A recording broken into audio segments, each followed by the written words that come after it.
Dad, you can't come down here, Dad. Dad, you can't come down here. I'm on the podcast. You can't come down. You can't come down until like 10:30. Okay, please.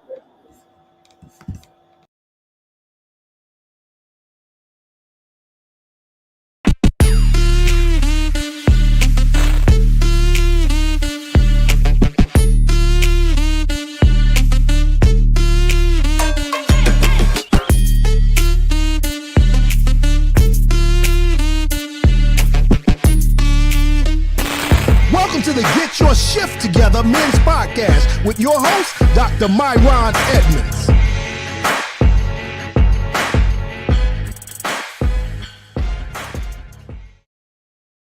What's going on, my people?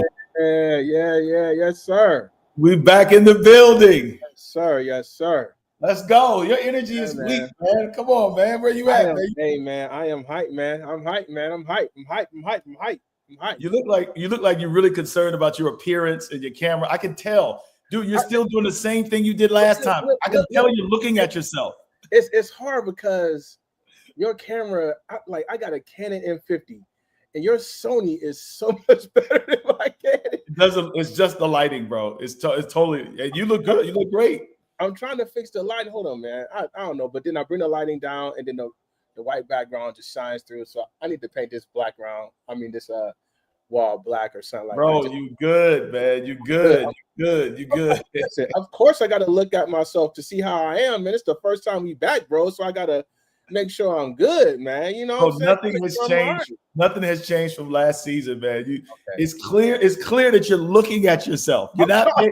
You're supposed to be focused on our viewers and our listeners. All right, listen. It's hard not to look at yourself when you got like two cameras that's pointing towards you. So it's kind of hard. Like I want to see what's going on, but it's all good. I'm back, man. It's all good. Anyway, listen, family, welcome to the Get Your Shift Together Men's Podcast. Dr. Myron Edmonds, and I'm here with my main man.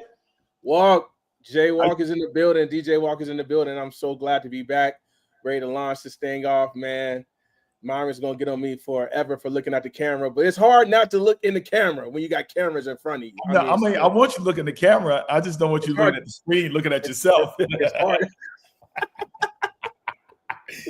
Yo, man. So who are you this time? I remember last time you was like, I hate to say. I looked at myself. I almost say you like Diddy, bro, but I can't say that. Oh man, don't even do me like that. You keep changing your name. Listen. You keep changing your name, though, man. Who are you? Are you Jason Walker? Are you DJ Walker? Listen. This is season 2, right? Some things have changed. Some things have really changed. So we're going full-fledged DJ Walker to anything, until we switch it up again. But right now, we in full DJ Walk characteristics, jargon, slogan, slang. We gonna get it all popping in season 2. Let's call this season 2. Season 2, man. Let me pay these bills real quick, man. Listen, tonight's podcast, I should say, because we're gonna be here until about 11 o'clock tonight, y'all, is being sponsored by the Men's Winning Circle Conference that is happening on March the 27th through the 30th. Come on, somebody. 2025, Atlanta, Georgia. Fellas, you need to get there. Listen, let me go ahead and throw this up here, man. My man right now is making waves. Our keynote speaker is out here shaking up the world. Got us fasting from Target. Dr. Jamal Harrison Bryant will be with us. He's our keynote speaker on Thursday night, fellas. Yours truly is going to be speaking. We got a bunch of speakers that I cannot even mention right now because we're going to be dripping their names out as we go. But anyway, shout out to the Winning Circle. Shout out to all the brothers in the Winning Circle. This conference is going to be amazing. You know this is a beast conference, don't you, boy? Yeah, but we're going to exercise all the pauses for the podcast, okay? Dripping out. I mean, I'm not letting nothing slide, okay? So listen, you got to watch it, man. We're going to be dripping out. I'm like, hey, yo, that was crazy. That was crazy. You listen, man. Well, the pauses will be used. Just remind everybody, go to the website. Tell these folks to go to the website, winningcircleconference.com. Please register for the conference. By the way, I just had a dude just register for the conference who was helping me with my setup tonight. Of course, my mic decided not to work tonight. But anyway, we're going to get that joint straightened out. But while I was on the phone with him getting my stuff straight, he registered for the conference. And here's one of the questions he asked me. He was like, yo, he said, as far as lodging is concerned, what about the hotels? I was like, yo, we got the best rate. I mean, our rates are like $150 a night at the hotel. Crown Plaza, but it's going to happen. But then he asked me this. He said, is there any discount? The discount is happening right now because the price is going to go up $100 at the end of February. So right now is the time. The discount season is going on right now. Make sure you go register for the conference. Anyway, man, glad to be back at the men's Get Your Shift Together podcast. Man, I'm pumped, man. Let's go. So are you truly fasting from Target? Like, have you I did not. I had a chance to go to Target today, and I did not go, man. Target ain't right, man. And by the way, we got somebody in the last hour of our show tonight. Man, thank you for bringing that up, by the way. Man, we got a lot going on tonight, man. We talking sports tonight. We talking politics tonight. Can't wait to have Garrison, who's going to be with us at the last hour. And then our subject tonight is going to be on, which you was tripping when I even told you this, man. We're going to be talking about intimacy and the connection that has with your relationship with your father. Yo, I'm telling you, I got a chance to hear a little.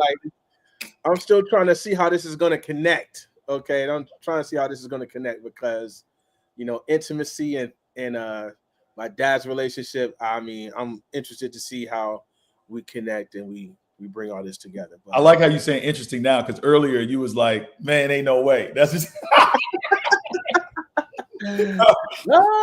anyway, listen, brother. We back with the man laws, man. It's been a while since we've heard these man laws, and you were saying some weird stuff. I hope you got some good stuff tonight. What's the man laws you got?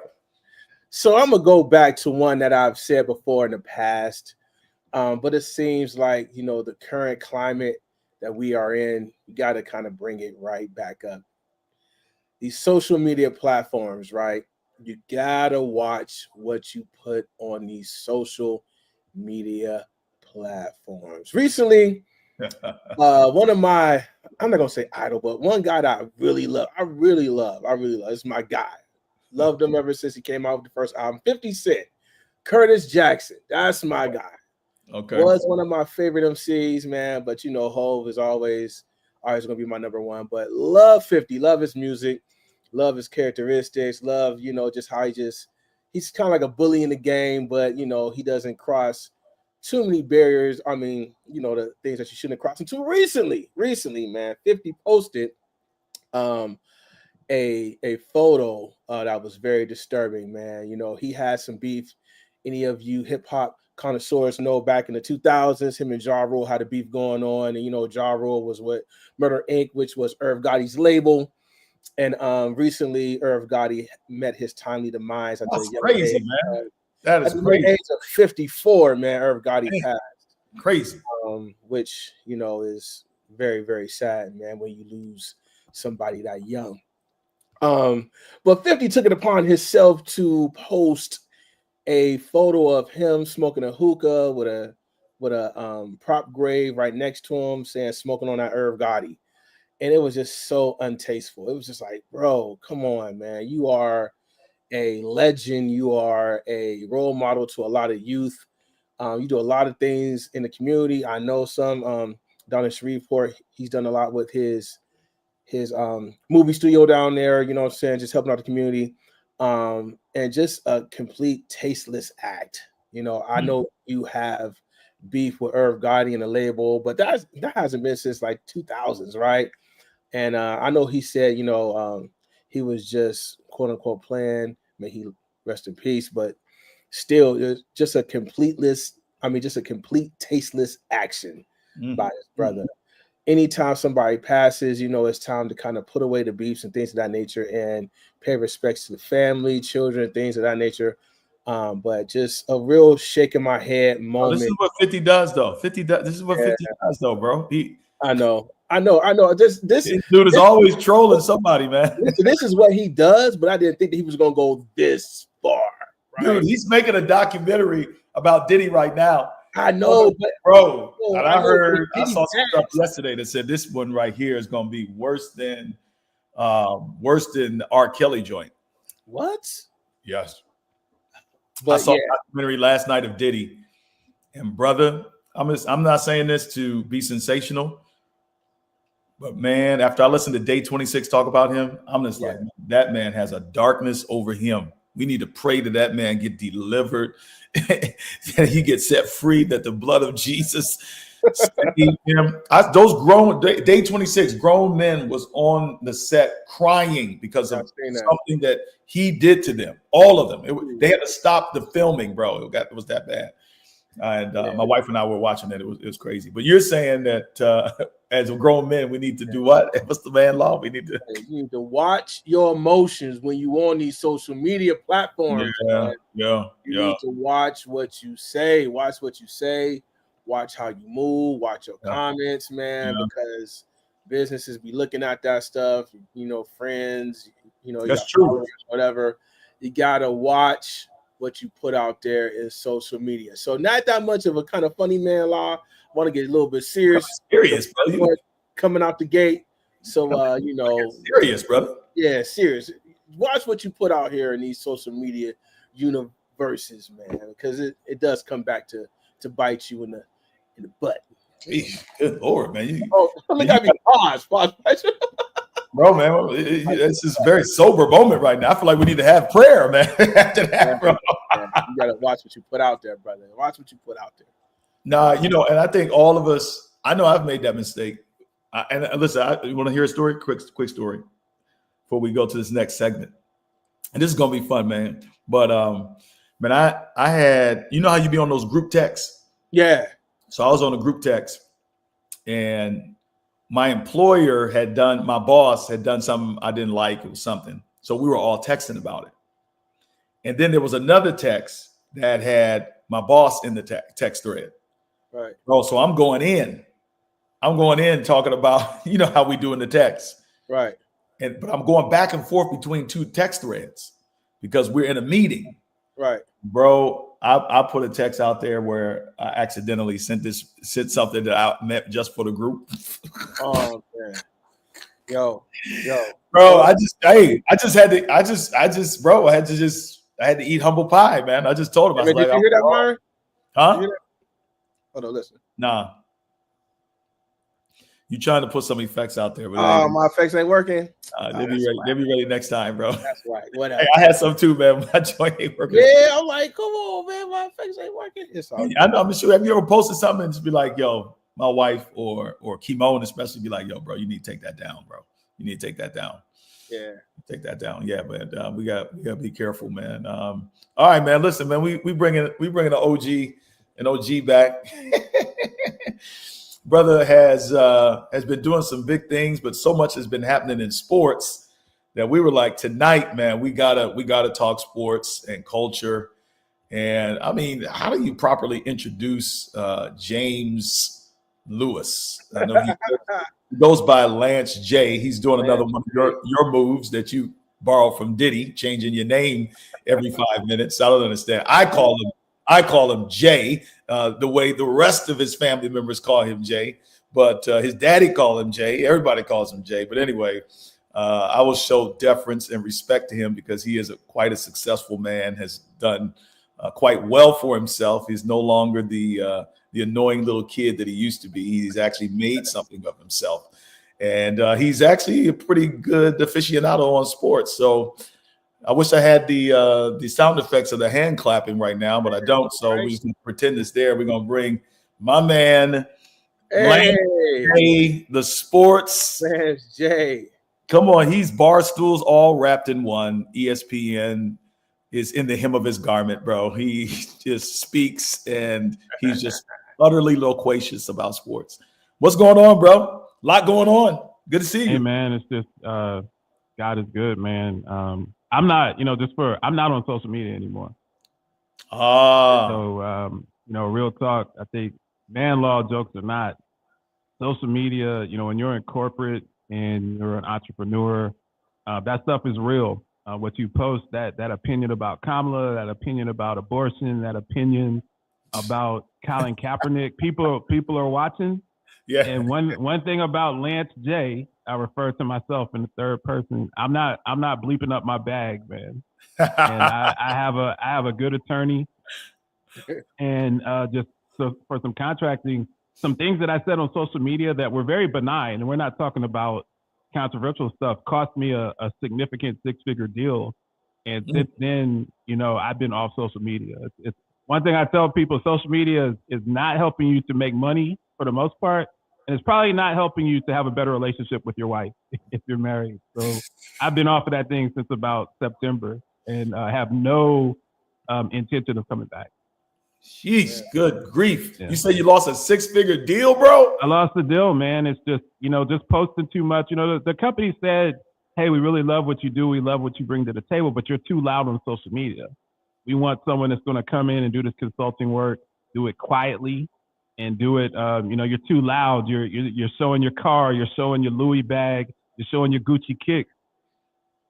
I've learned to get this money quietly and let you think that I'm not getting it, but trust me, I'm getting it. Good grief. So question. And I'm a flashy dude. I like to show the G-Wagon on social media. I like to talk it up. That's actually how I motivate. That's how I motivate. That flex. That's how I motivate myself. That was a subtle flex. I put the stuff out there, and then it's out there, so there's pressure to perform. But I've learned once you get into those higher circles, once you get into those rooms. Yes, Jeremy Winston, I do. Thank you for calling him out about I'm wearing a pair of Gucci kicks. Gucci kicks. Man, get out of here. Are you serious? Are you serious? Are you serious? Do you see the tongue? Let's not go there. Let's not go there. This cost you six figures, and you still haven't learned your lesson. No, I mean, I'm just saying, Jeremy Winston brings out a side of me.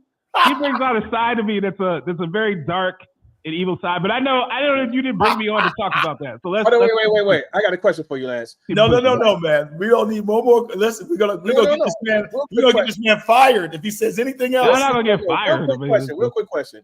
Would you say that company was for you? I mean, because you really want to be with somebody or a company that would kind of want you to kind of be yourself. You know what I'm saying? So when you're consulting, and I don't want to get down that rabbit hole, but when you're consulting, you're in corporate America. I work in healthcare. I've been a healthcare executive for years. You want to go in, if you're going to one of these large companies, they want to know that their intellectual property is private. And if you're on Facebook yapping and talking about stuff and just always in the mix and drawing attention to yourself, that can hurt your business. And Myron's going to go in later, but it definitely can hurt your marriage. So I've just learned to keep my mouth shut, mind my business, stay off social media, and get this money. Man. Brother, talk to us about sports. A lot is going on in the sports world. Yeah. This is a men's podcast. Yeah. We're going to talk sports every time we get on here. And I was anxious to get into it, man, but I was really curious to see what your take is right now. Got the Super Bowl happening, man. We got trades happening in the NBA. Right.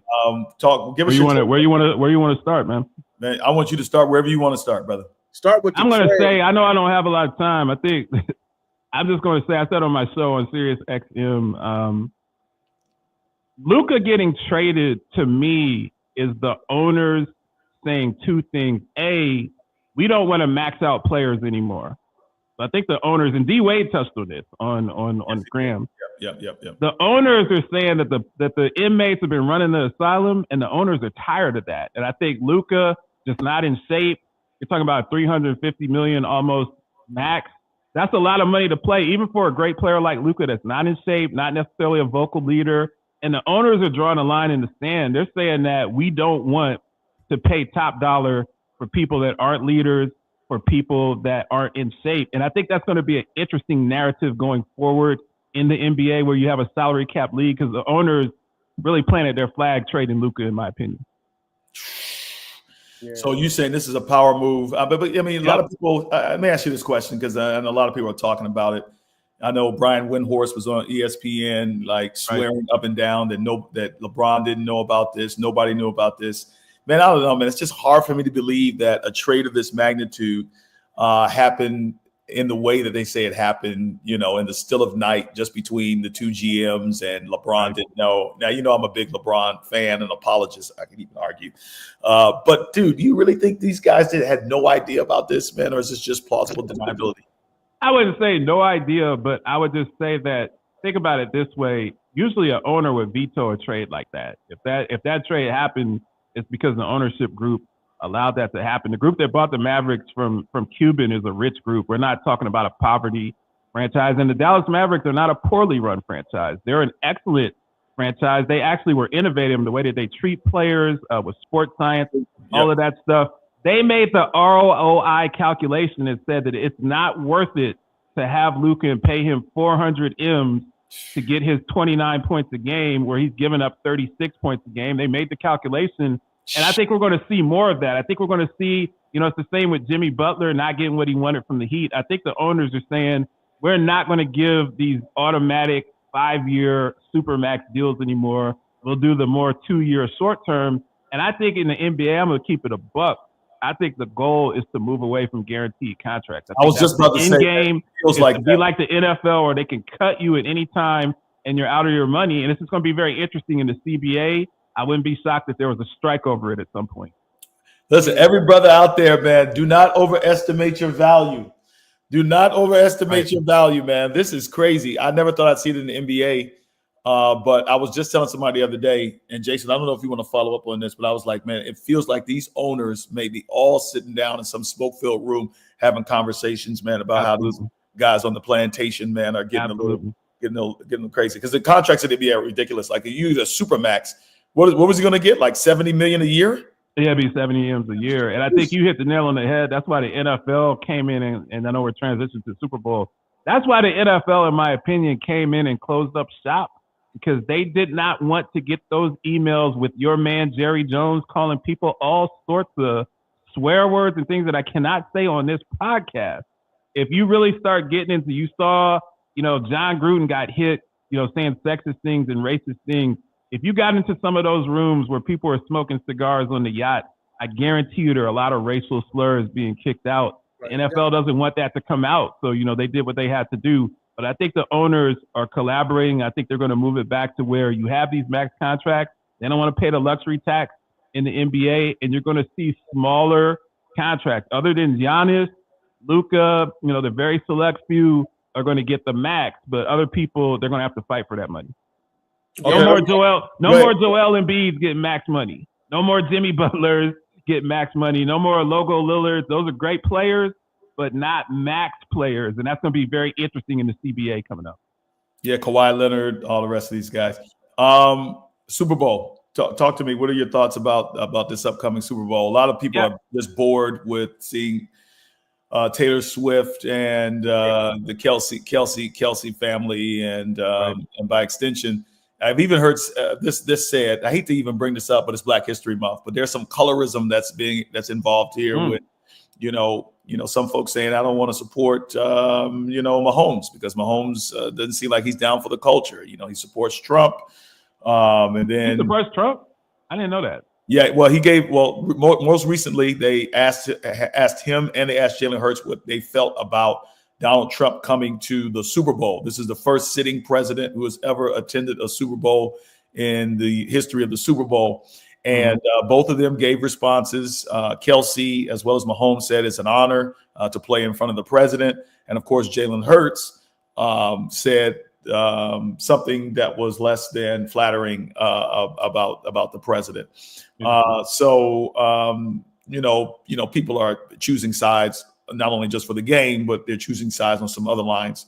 I also understand that the NFL is removing the in racism moniker. I saw that they have in there, almost like in deference to Trump.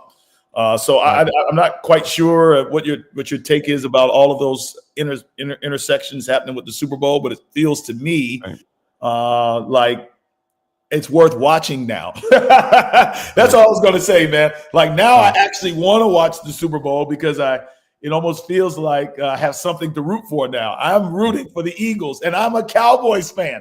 Can you imagine this? Yeah, that's interesting. Well, before we get into that, I know I don't have a lot of time, but we gotta give some shout out and love to Ohio State Buckeyes. I know you lived in Ohio for a long time, and you're pretending to keep the Sabbath, Myron, as a pastor and spiritual leader. So you're not at church watching the score against Michigan like I am in the parking lot. But we won a natty and smoked the SEC. So I'm just gonna start with that. And I know we don't have a lot of time. AJ, real quick. You see, this is the half from 2004. I see it, man. I see it.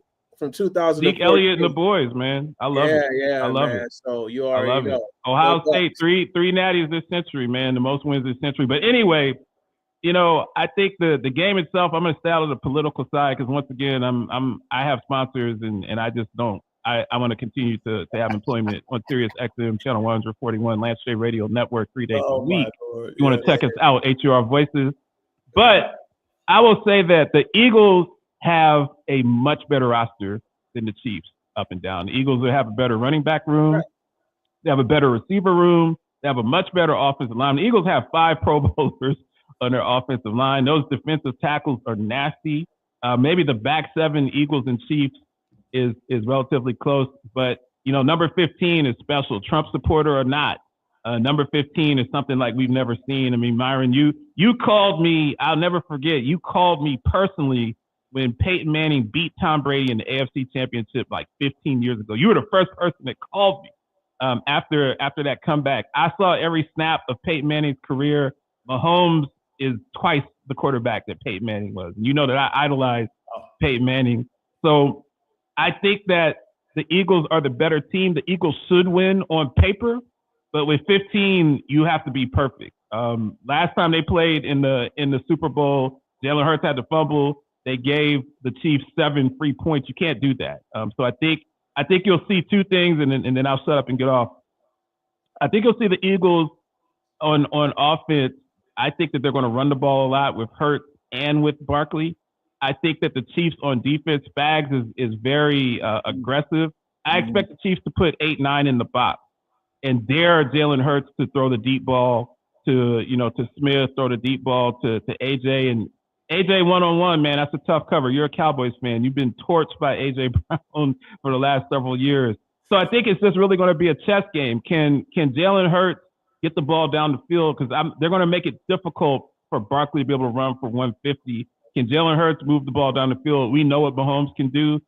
I want to pick the Eagles. My heart, I want to see something different. I want to see Jalen Hurts get a ring. I love Philadelphia. I got my start on ESPN in Philadelphia, although I detest Jeremy Winston, who's yapping in the comment section. But I'm gonna go with the Chiefs 31-30, man. Because we've seen with 15 figures it out, and the refs help them.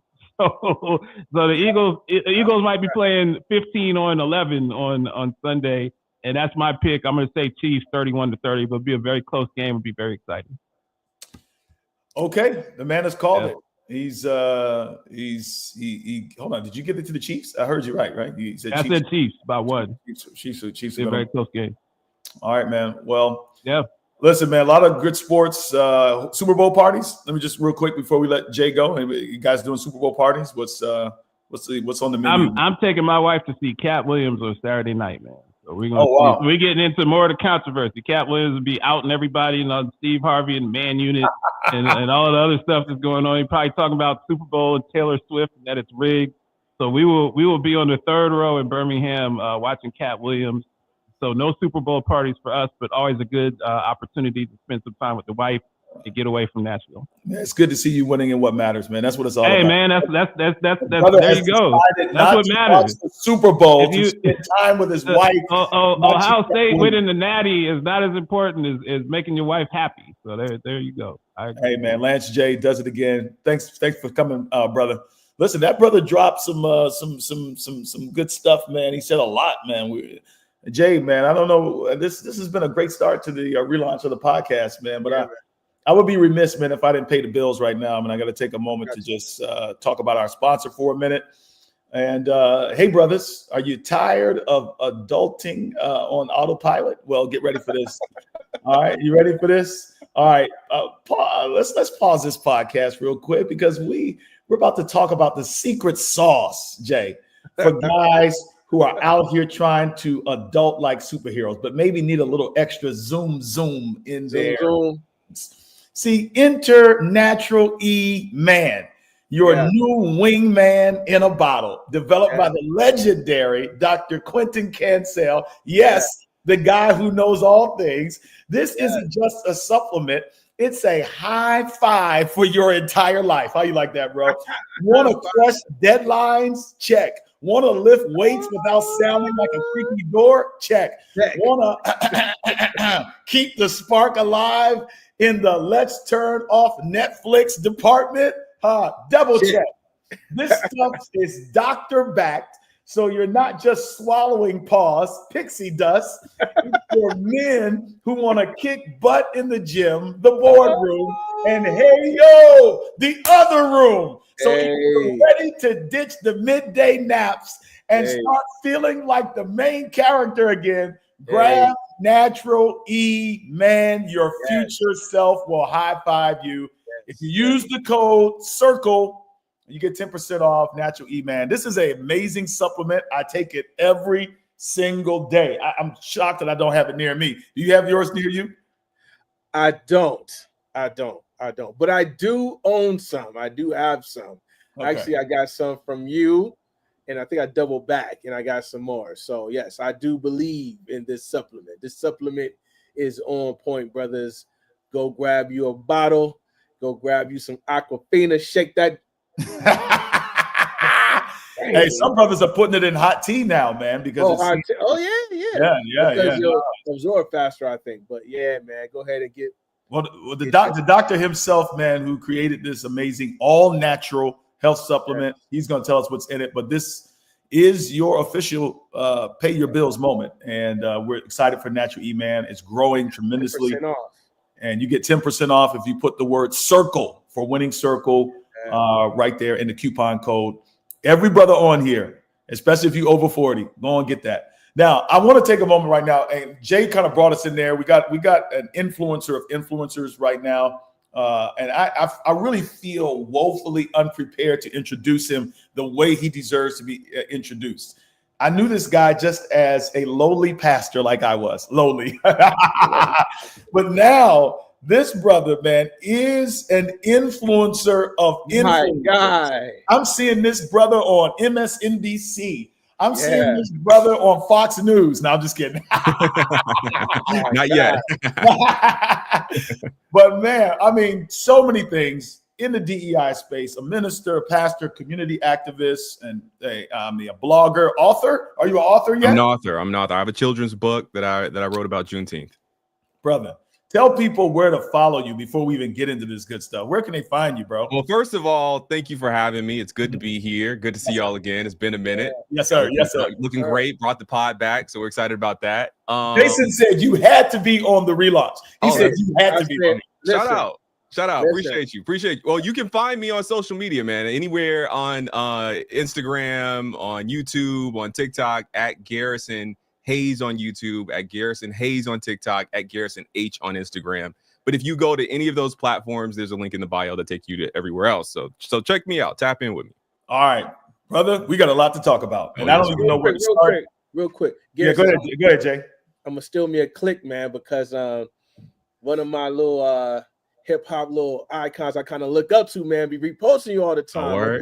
Ebro Darden. Ebro Darden, man. So shout out to Ebro Darden.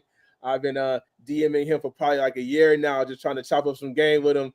I don't think none of my DMs have been read, but I'm going to keep on throwing the fence out there. Keep going. So shout out to Ebro Darden. He's one of the guys, man, that has really shown how you can kind of age in hip-hop and still show your age, but still keep it cool. You know what I'm saying? That's real. No, truly a legend. Truly a legend. That's what's up. Sir. Garrison, do you mind if I just pause for 1 second? I've just give me 1 second, Garrison. Stay right where you are. But somebody just came into the back room who is a legend in his own right, not in his own mind. All right. There's a big difference, right? We got some folks who are legends, but they're legends in their own mind. They're legends in their own mind, not in their own right. But man, I have a proper introduction for him. I just need him to slide in and slide out real quick. Pause, right? I need him to come in here and come out real quick. But before I even bring him on, just hold on, Garrison. We need to get about 7 minutes of this brother's time. Yeah. He's a very busy person, but one of my favorite players that's ever played the game. He doesn't realize this, but I used to love this dude, used to idolize this dude. Well, tonight we are bringing an official, we're bringing a bucket getter on the podcast, bro. This, listen, a man who didn't just play in the NBA, he hooped at the highest level in the NBA. He came into the league as an underdog, a second-round pick in 98, but quickly let everybody know he was built for the moment. Over a decade in the NBA, he made defenders look foolish with one of the smoothest lefty jumpers the game has ever seen. We're talking about a career 16-point-per-game scorer, a lethal clutch shooter, a backcourt killer along Stevie Francis. Come on, somebody in Houston. Forming one of the most electrifying duos of the early 2000s, from dropping 40-point games to locking up cats on defense. This man game spoke for himself, but he didn't stop there. His love for the game, Jay, his love for the game kept him dominating in the Big Three, where he showed the young cats that skill never fades. And off the court, he's a businessman, a mentor. Come on. He's a father figure. He's dedicated to health, longevity, impacting brothers on the hardwood and in life. Oh, man. I just got to bring in my man real quick. He's a busy dude, but we got to talk sports, anything with him real quick. Katina freaking Mobley. Fellas. What's up, man? Listen, I need you before I go on stage next time. That was amazing. I got you, bro. Pleasure. Yo, man, glad to have you, bro. Thanks for making some time with us, man. We wanted to bring you in that sports joint, but since we got a few moments with you, man, we just got to ask you, bro, what is going on in the NBA right now, man? Talk to us, man. We're just novice, man. We just talking. You are an insider. What is happening in the league right now, bro? Yeah. So first, I want to apologize. The Clippers called me this morning and they wanted me to do a thing for they had corporate guys wanted to play ball it was a game tonight. They're playing Indiana. I can't be there. I got to go back to the crib with the kids, but I had to come out here at 4:00, and then it dragged a little bit, and I'm sorry for being a little late. But I'm in this traffic right now, so I couldn't get home and do it. So I just want to apologize for that. I don't want you to come on, brother. It's all good, man. We understand, man. We just glad you're here, brother. And listen, we were in here, man, just wrestling with this Luka trade and the NBA, and the viewership is down. And you always, with regularity, man, have just been posting and dropping dimes and wisdom about the game and about life. But man, we wanted to sit at the OG's feet for a second, man, and just tell us, man, what do you think? What is happening with the NBA? Yeah, so that's an amazing question, right? You know me, listen, I think more of emotional, spiritual aspect of life than and why the emotions do what they do, and spiritually, why are we on this journey, right? So there's a few different things, right? Just my take, my theory. There's the owners against the players, and the owners are saying, if I could trade this white boy at 25, don't play with us, right? Because at one point in time, the players had more of the control. There could be that, right? 5-time all NBA first team, like it's unheard of, right? If to be traded like that at 25 years old, that's one. The other one is there is none of the superstars in big markets. And Hold on, say that one more time. What did you just say? There's no superstars in big markets. There's no young superstars in big markets, right? So you got to think about it. See, basketball, just because it's the Dallas Mavericks or the Lakers, doesn't matter. They're all going to eat, right? And they'll eat even better if Luka is in LA than he is in Dallas, because the marketing-wise is better for the economy of the Den of Thieves, which is all the owners.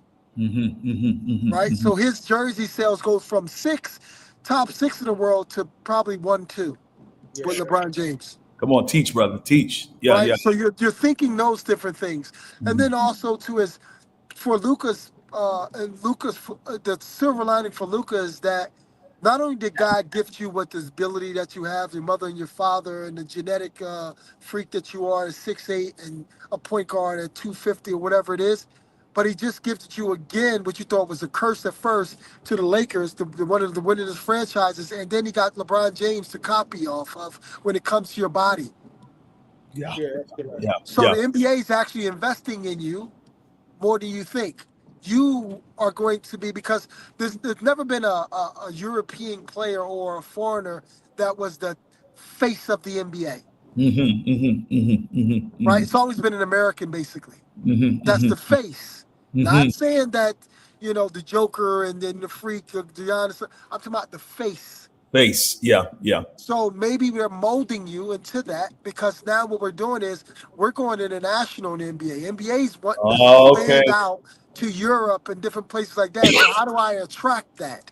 I got to get one of the best to be able to start molding him into, this is how we act. This is how marketing is. This is how our business is.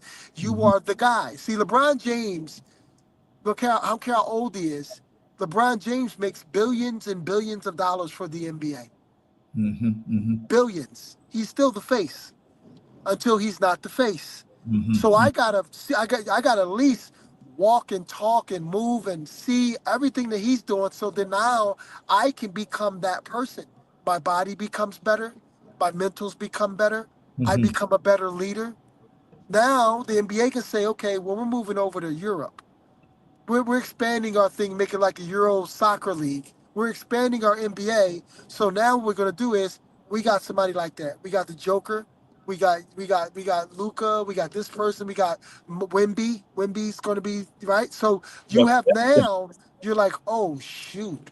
Okay, I see it now. Right. So that's just my perspective.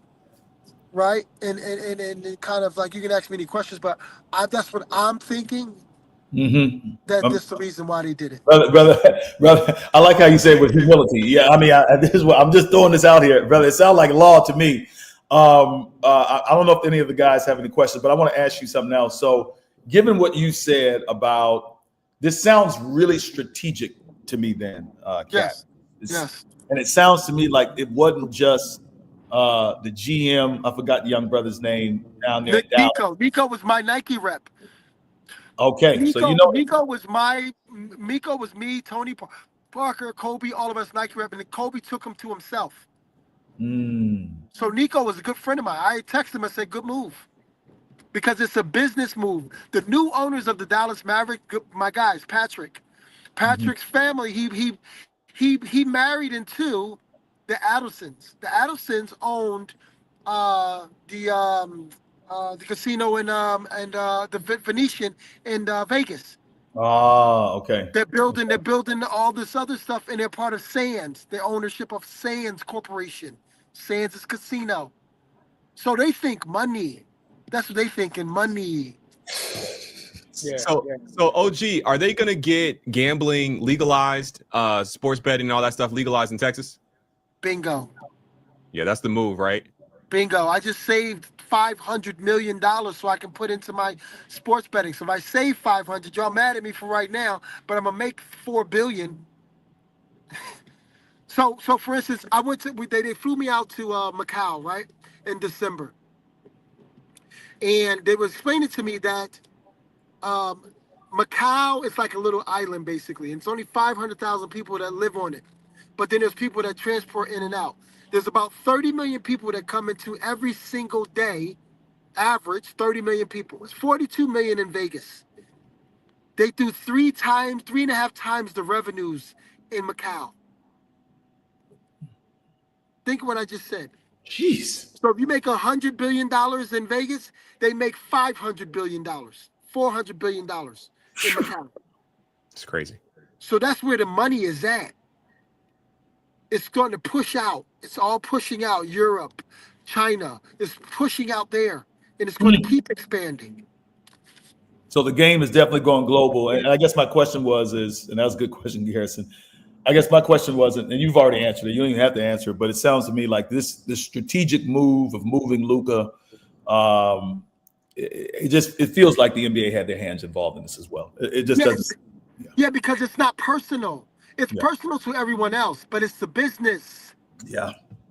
It's a business. TV contracts, getting more European players to see, right? They don't see Dallas as much as they will see the Lakers internationally.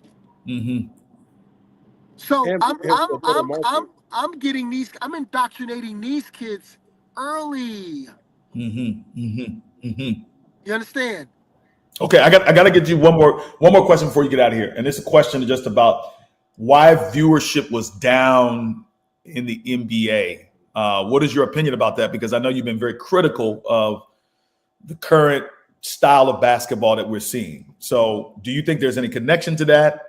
That's why people are not watching, or what? No. Okay, so listen. You see, a lot of people. I don't like it because everybody's playing the same thing, right? It's about strategy. If we play chess, you have your way, I have my way. I'm not going to play your way. I'm going to play my way. And then I'm strategically going to try to beat you the way I want to play. I'm not going to, everybody's shooting threes, so I do this. No. So that's one. Two is, you think about it like this. Back in the day, TV we had about 4 channels. ABC, NBC, CBS, and then it started with the TNT and all that, TBS, right? Right? Yeah. Oh, yeah. We with you. Yep. Yeah, we with you. So now you got to get Amazon, you got to get Netflix, you got to get this, you got to get that. You don't get to see all the games or even games, period. When I came into the NBA, the reason why I was more popular than the guys that were like becoming an all-star their first 2 years, I became one of the most popular, me and Steve, because we were shown on TV 17 times that year, where other guys weren't even shown on TV. We were shown on national TV 3 years in a row without us doing anything. We inherited that contract. So I'm more popular than the guy that's averaging the same amount, 20-something a game, but he won the championship, right? So you only saw him later, but you see me all the time. So you're saying we're just distracted. Honestly, we have phones. We got not even distracted. It's just that you're streaming now. It's totally different. Okay. So guys, people are not. You got to pay for these services. People are not paying for the service. Yeah. Before it was free. Yeah, that's true. That's true. It was easy to find. If I'm in Memphis, I'm not getting blocked out because Memphis is playing at home. It's stupid. I'm here in LA. If a certain team it gets blocked out for me. Yeah, right. Yeah, that happens to me all the time. I have YouTube TV and now my brother has some type of I don't know what you call those little chip things. What's the Amazon Kindle, the Kindle stick? What is it called? Right. Fire stick. Yeah, he gets everything for like $130 a Bitcoin. He gets every channel. Right, but that's more of the reason why it's down, even though the play is terrible. But that's the reason why it's down. Because internationally, it's not down. Internationally, it's not down. Yeah. Internationally, it's not down. Yeah. Access here is down. There you go. Access, exactly. That's why it's down. Which I would love. Go ahead. Hit him up. I'm gonna let him go. I'm gonna just say that feels a lot like the wealth disparities that exist in this country. Because I mean, when growing up, I could watch it; it was cool. But now, as you pointed out, you have to have all of these subscriptions, which prices an entire demographic out of your league. When I go to games, I see people, and it's a bunch of. I'm just gonna be honest, a bunch of white business class white dudes enjoying the game in the stands, and it doesn't look like me very often. Except in Atlanta. Except here in Atlanta, it's black everywhere. It's all the rappers. Yeah. And guess what? They don't sell out. Yeah, you're right. That's true. Nobody goes to them games. You're right about that. Hold on. Gee, that's my team, man. That's my team. He's telling no lies, man. Listen, hey, Cat, man. Listen, I don't want to hold you past, man. And we got some other stuff we got to get into, man. But I want to get you back to really talk fatherhood another time. But listen, man, let's give it up for this man again, man. One of the best, man. And just a good guy, man. Love what you're doing. Love your page.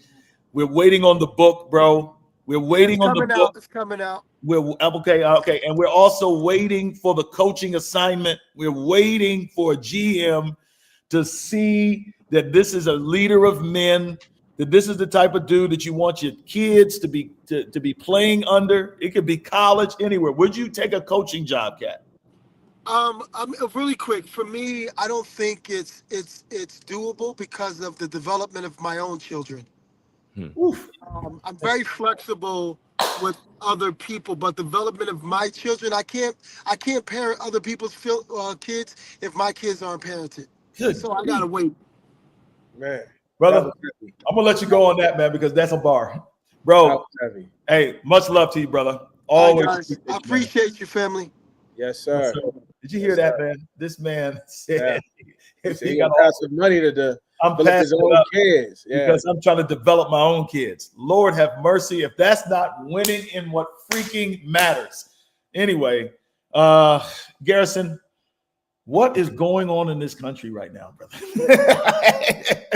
You know what we only got about I I got 7 minutes. I got 7 minutes with you, Garrison.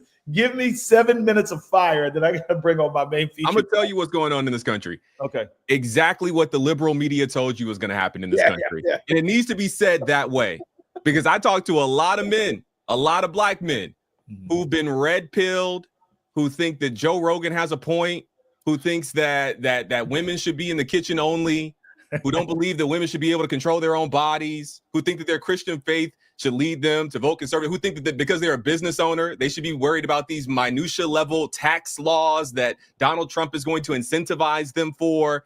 And they have sold us out. That's the truth. That's the truth. Because we aren't listening to our community. We're listening to everybody. Here's the thing. There's a billionaire worship in this country. Where if you're rich, if you're wealthy, then you clearly know what you're doing. And I should listen to you. But what we're finding out in real time is that these people are reprobate.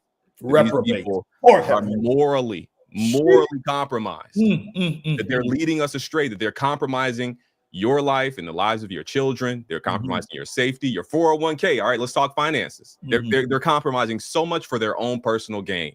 And to be honest with you, we were warned. People actually read Project 2025 and told you that this is what was going to happen. And now it's happening. And people are like, whoa. How do we get here? I can tell you exactly how we got here. They wrote it down. This is a lesson. The one lesson I'll give to the far right is that they understand that if you write it down, it's much more likely to come to pass. And so that's a lesson that I'm taking into my life. I think a lot of times we try to make things happen for ourselves behind the scenes. But they out in the open said, this is what we want to do. This was a 40-year plan that they've been talking about for 40 years in the open, like at all times, at every corner, in every way. And now they're getting it done. And it's a little disappointing because I am seeing people on social media respond to a lot of this stuff like, oh, I didn't know it was going to be like this. And oh, I can't believe he's doing that. But these are the very same people who looked at a woman running for president and thought that she couldn't do the job because she was a woman. How much? I have a question real quick. Go ahead, Jay. So, I mean, just on intellectual, just smart aspect, this guy literally, just like what you said, he told us exactly what he was going to do. Exactly. Wrote it down and is following through 100%. Yeah. I don't understand. Can you give me a little insight on why do you think people didn't think that this was going to happen? I think that a lot of people are distracted. I think they're distracted by a number of different things. I won't get into every single one, but I have this theory. I have this idea that whoever captures the rage of the country will win. I think the only legitimate politic in America, the most effective politic in America is a politic of rage. If you're angry, if you're the angriest person in the thing and you have the most like kind of vendetta and spite, you can win almost every time. We saw that subtly with Obama in the 2008 kind of financial crash. Like he was able to capture that momentum in a really powerful way. We saw that with Trump in 2016. We actually saw that with Joe Biden in 2020. One of the things that if you go back and look at the debates, the Democratic debates, this dude was so angry. This guy was the angriest person in the room every single time. And he was able to capture that momentum. And right now, the truth is that we live in an incredibly unequal society. And so people are mad. And so if you come, as Trump did, you show up and you say you're mad for a reason and I'm going to fix it. I'm the only one who can fix it. People are likely to latch on to that. And they believe that he is going to fix it. Now, why they believe that, we can get into all of that. I think some of it is misogyny. Some of it is just ignorance. Some of it is that people don't really pay attention to politics until 6 weeks before the election. So people just don't know. They just believe what they're being told. But a lot of it is like being able to capture the anger and that kind of momentum that's happening in the country. And honestly, the last thing I'll say is that people don't really read. I hate to say it so plainly. Most aren't really informed. I traveled across the country during the election cycle. I was at the DNC, at the RNC. I talked to everybody. And one of the things that really stood out to me is that we live in these completely siloed media environments where the people on the right are hearing one thing and the people on the left are hearing one thing. But if you just go and read the source text, like if you read, say, Project 2025, or you go on the website and you read the platform of the Democrat, I think you can make an informed decision, and most people aren't doing that. And so they're just going with their priors. They're just going with the things that they're being told. And it's really unfortunate because we're in this position that we're in now. This is a men's podcast. Some of the exit polls said that we got 20% of black men voted for Trump. Did not, I could say it anyway, didn't vote for Kamala.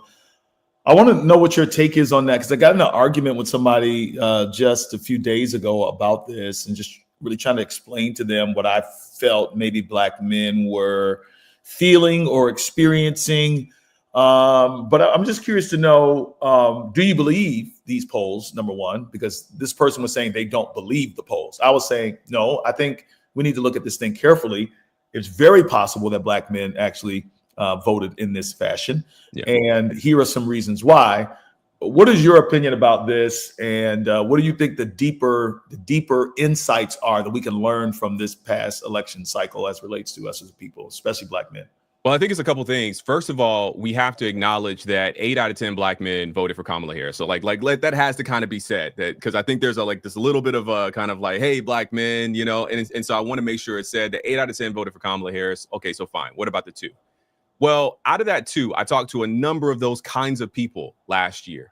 And out of that 2, what I find is that every living generation of black men in this country has experienced a trauma that led them to believe that the political system at large has failed them and does not carry their interests. You think about post-civil rights generation, the people who actually went through the fight. I talked to a lot of older gentlemen who were like, yeah, they don't give a dang about us. They don't care about us. How do I know? The war on drugs. How do I know? The way they turned their backs on us in the South. How do I know? The way they turn their backs on our communities.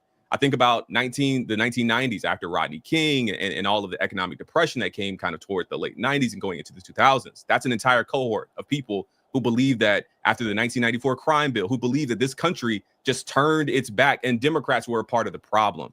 And so this is a group that researchers have called the rightfully cynical. They have a good reason to be cynical. And what that cynicism does is it leads to a lot of people staying home, a lot of black male voters particularly staying home. But if they are active, they are incredibly susceptible to the messaging of the far right, which is the second thing. That second thing is that there are institutions in this country, specifically within the black community, that are pathways, they are gateways, they are pipelines to right-wing thinking. The misogyny that we see in the black church, the homophobia that we see in the black church is a pipeline to right-wing thinking. At the end of the day, whatever you think about gay people, the way we talk about gay people in the black church, that stuff has a very, very natural connection to the way that Republicans are talking about gay people.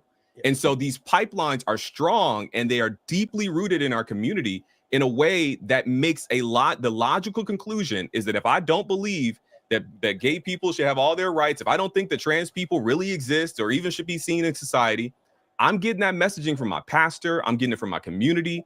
And the only person who sounds like my community, we have to actually hear this, the only people who sound like my community, my black community, is Trump and his guys, which is kind of insane when you really think about it, but it's the truth. And so between the failures of the Democratic Party, the way it's failed the black community time and time again, that's created that cynicism, and the way our community props up some of the very same ideas that find a natural home in the Republican Party among the far right MAGA movement, I think it makes sense that 8 out of 10, the 2 out of 10 or whatever it is, the 20%, I think that makes sense.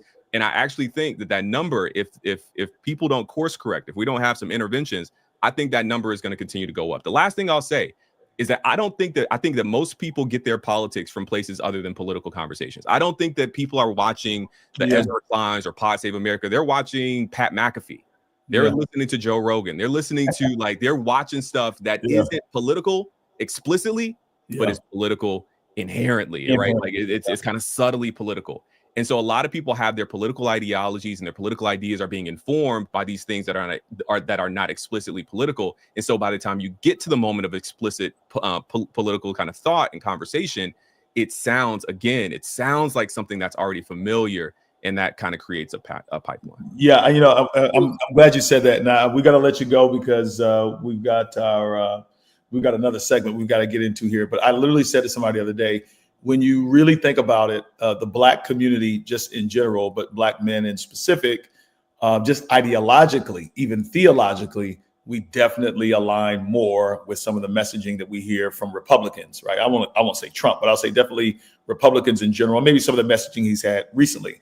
Our only reason for being Democrat over the years, because for the most part, we were very much pro-life, at least in our nomenclature and our jargon. We weren't supporting abortion for the most part. I know maybe in our little faith community, we were a little open-minded to, freedom of choice, liberty of conscience. But in a general sense, our support for the Democratic Party is because they support Black people and civil rights. That was the argument. But to your point, it seems that over time that has been an eroded philosophy about them. Just touch on that real quick before I let us go. Yeah. Real quick, I'll just say this: Black people are incredibly loyal voters. If the Black community feels that you have done something, Black people are not unintelligent. We are an incredibly intelligent voting base, and so we're thinking very strategically. Black people are making very strategic decisions about who they vote for and where they place their vote. And so, for the vast majority of Black people, you can look at the civil rights movement. You can actually look at the ways in which we've seen progress over time. The fact that the only party to put up a Black president that actually won is the Democratic Party. Like the Democratic Party has done things for the Black community that benefits the Black community. I think we will look back on Joe Biden's presidency and realize that there were a number of things that disproportionately impacted in a positive way the Black community. And so Black people are very, very informed and loyal voters for a reason, because we're going to go with the people who go with us. And so I think by all means, like we're looking at the things, and I'll say this: I think that it's really incumbent upon Democrats. I don't know if any Democratic Party leaders are watching this right now, but it's very important that they show up and tell the American people what they're going to do, not just who they are not. And I think that's so much to do with this moment right now. People are tired of hearing that Trump, and at least I'm not Trump. And they want to know what you're going to do. And whoever does that the best is going to win in 2026 and 2028. Brother, man, listening to you talk, man, is like school, bro. I just learned so much every time you come through, man. Thank you so much, man, for taking time out of your schedule to be with us. And we hope to have you back again for another segment, man. Absolutely. It's an honor. It's an honor, man. Thank you both. Yeah, man. Peace. Man, Garrison is a beast. I got to take a moment right now to introduce our next and our final guest. And it's fitting, man, because what this brother's going to drop tonight, man, has shooketh us up. Even you, man, behind closed doors, man, you were like, I don't know about that.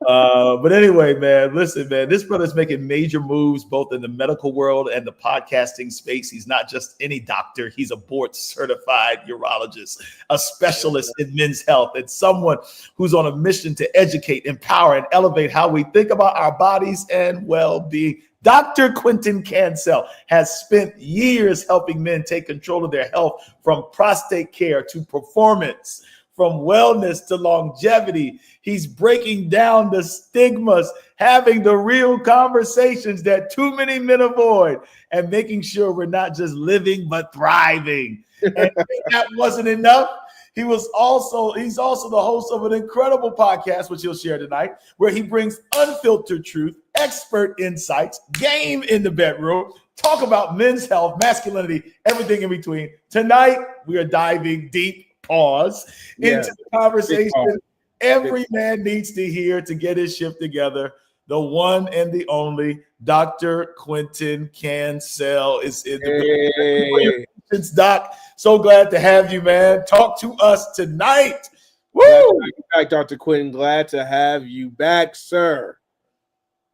Hey, man, we can't hear you, brother. I guess you're on mute. You're still on hey, mute. Listen, man. The doc. He turned that mic off when he stepped away, man. I don't know what he was saying in the background, but hear it. Yeah. Yes, sir. You're good. Yeah, pleasure to be with you guys this evening, man. This is good stuff. Hey, no, man. Thank you. And thank you so much for your patience, man. Man, when Cat Williams came up, I didn't think he was going to come through, man. When he came through, man, hey, listen, man, I had to make an adjustment for the OG, man. But listen, man, you lately, man, have been doing, and we'll talk about your supplement at the end, but bro, man, you and I had a conversation, and that conversation turned into you giving a presentation right here at my house with a bunch of men. And you have been making a connection that Jason and I Jason scratched his head about this prior to us coming about. And I'm just going to say it in the most provocative way possible. And then I'm just going to let you go. That there is a connection, all right, Doc, between the relationship I have with my father and possibly the sexual intimacy that I experience with my wife. Yep. The floor is yours. Explain yourself. Explain yourself, sir. I want to hear this connection. I heard you before. You were skeptical, and I'm gonna just admit off rip that sounds crazy a little bit, right? It's like, how do I make the connection?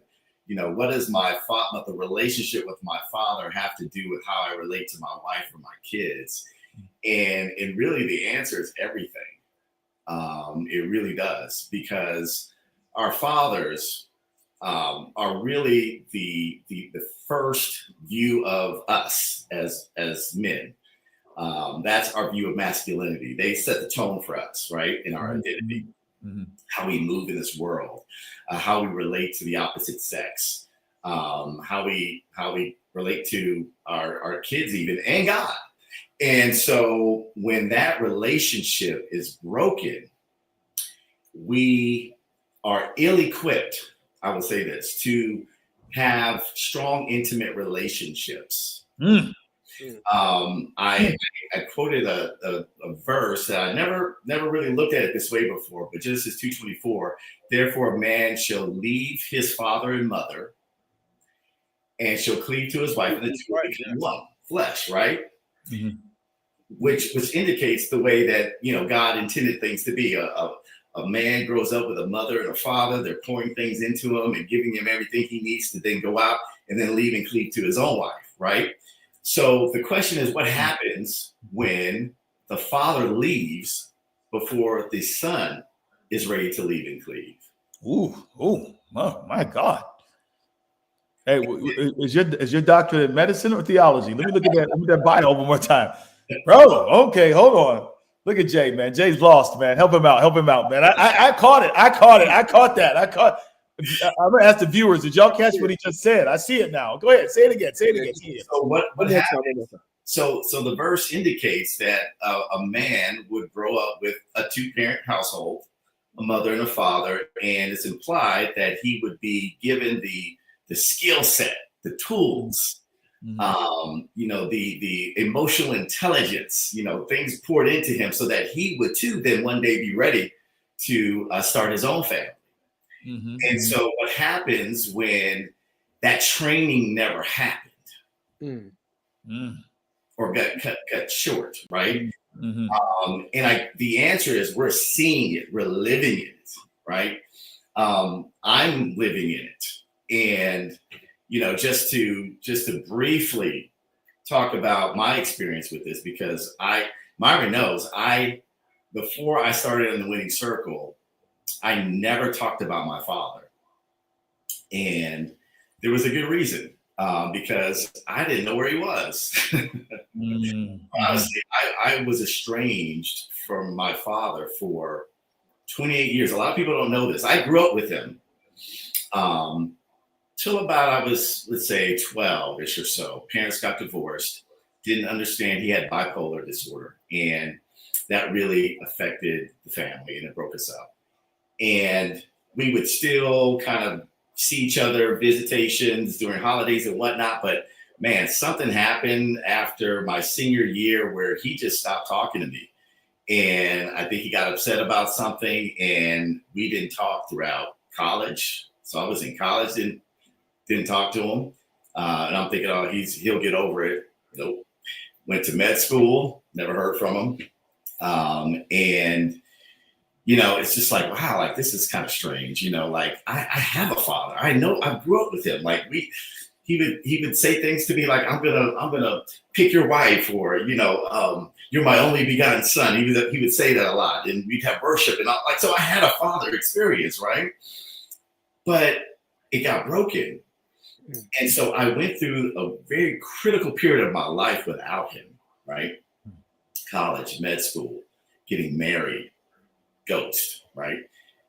My wife reached out to him when we were pregnant with my son, our son, she found him just to let him know, hey, you're gonna be you're gonna be a granddad again. You already have one, you're gonna have another one, and he's carrying the name, right? And so we talked briefly for that, maybe a month, and then he just fell off the face of the earth again. And I was like, man, this is crazy. But like, I made a decision at that point that I was not going to let my children be exposed to that. So I hid that. I didn't even tell them about their grandfather, honestly. Like, they didn't know anything about him, because I'm like, it's dysfunctional. He's in and out. I don't want them to experience that. So I'll shoulder it. I'll hold on to it. I'll bear the burden, and I will partition this part of my life. They just won't know about it. Right. And so a crazy thing happened when our kids were young. We were able, I was a good dad early on. Like, I knew how to worship and play, wrestle, all the stuff that I experienced. But when they got to be teenagers, I was lost. It's like, I didn't know how to engage with them. I didn't know how to talk to them. I didn't know how to be close to them. And I didn't understand why. And even with my wife, there was just a limitation of how close I would really be with her. Talk about it, bro. Yeah. And here's the thing. I didn't know.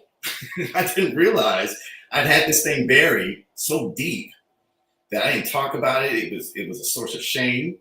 I didn't talk about it. So, fast forward, my father reaches out to me after I moved to Asheville, calls my office, and they're telling me, "Oh, yeah, your dad just called." I'm like, "No, that can't be," because I have not talked to my dad in 17 years.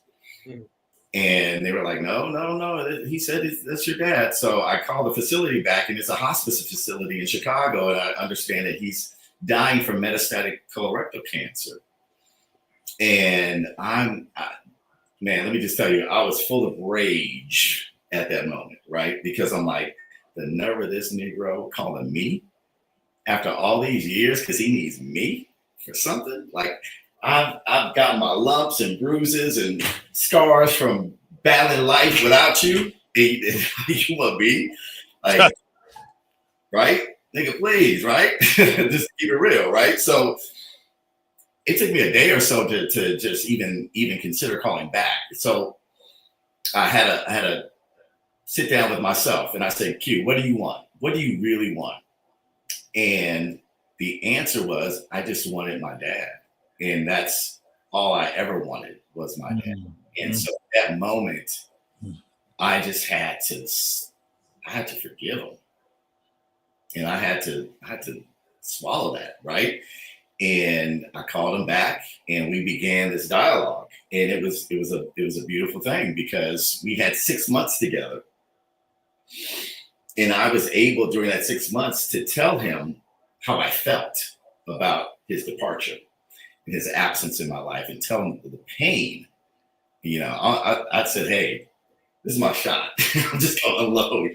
And it doesn't matter what you say. It doesn't matter if you apologize or not. I'm just going to let you know. And it felt so good to do that, and then it felt even better when he apologized to me.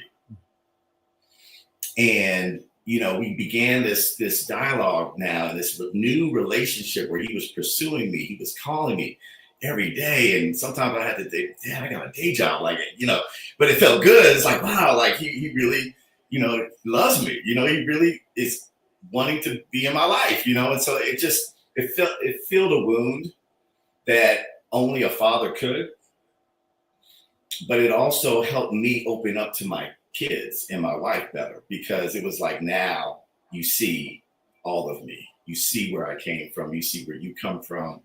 And, it culminated in a visit that we took, and he met his grandsons and his daughter-in-law. And it was a beautiful journey that I got healing from. I got restored, our relationship reconciled. And I would not have gotten it had I not forgiven him and then honored him with showing him my family. And I just felt so full in that moment.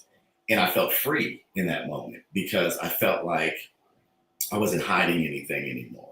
And I could be authentic.